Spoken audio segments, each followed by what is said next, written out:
I had never believed in ghosts. My husband, Daniel, used to say, "When the lights go out, it's just shadows and silence." He built the house himself, every wall, every creak, every inch of this place. But ever since his death, the silence has become louder, and the shadows have started to move. The house stands alone at the edge of the lake. By day, it looks calm, tall windows, still water, a quiet forest around it. But at night, it changes. The walls seem to breathe, the floors groan, and something waits. It began a week after the funeral. I woke up at 2:45 a.m. to the sound of footsteps in the hallway. Slow, heavy, deliberate. I froze. No one else was supposed to be here. I forced myself to get up, clutching the flashlight on my nightstand.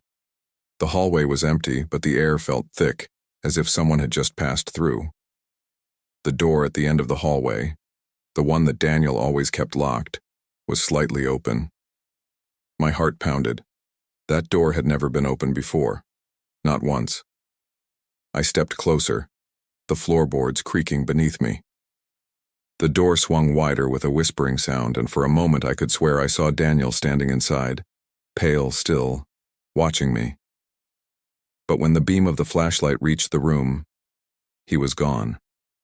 The room was completely dark except for something on the floor, muddy footprints. Bare, wet, leading toward the window. But the window was locked from the inside. Over the next few nights, the house didn't let me sleep. Doors opened and closed on their own. The mirror in the bathroom fogged up even when there was no steam.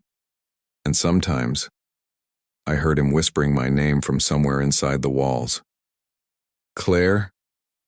I told myself it was grief. I told myself it was my mind playing tricks.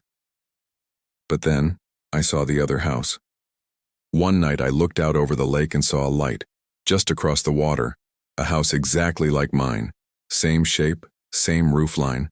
I thought maybe it was just a reflection, but the light moved inside that house, room to room, like someone was walking through it. And then, someone stepped out onto the porch. It was Daniel. He stood there on the porch of the mirror house, smiling the way he used to, but something about his face was wrong. The smile didn't reach his eyes. His head tilted too far to one side. And then he lifted his hand and waved at me.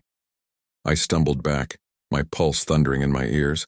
When I looked again, the light was gone, but the sound of footsteps echoed behind me, inside my house. The next night, the mirror house appeared again. This time, Daniel wasn't just standing there. He walked toward the edge of the lake, and I heard water dripping inside my living room, though nothing was wet. I ran to the door and locked it, but I could hear him, climbing the steps, the sound of wet feet, the door handle turning slowly. I grabbed the flashlight, shaking, whispering his name, begging for it to stop. But when the door opened, there was no one there, just the darkness, and a trail of wet footprints leading to the bedroom. I followed them, even though every instinct told me to run.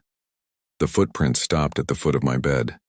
Then the mattress dipped, as if someone invisible had just lain down beside me. "Claire," a voice whispered against my ear, warm and close. "I never left." I screamed, but no sound came out. The house swallowed my voice. The lights flickered, and for a split second, the shape beside me was no longer Daniel. It was something hollow, something wearing his skin like a mask. Now every night the house across the lake lights up. And every night, he comes closer,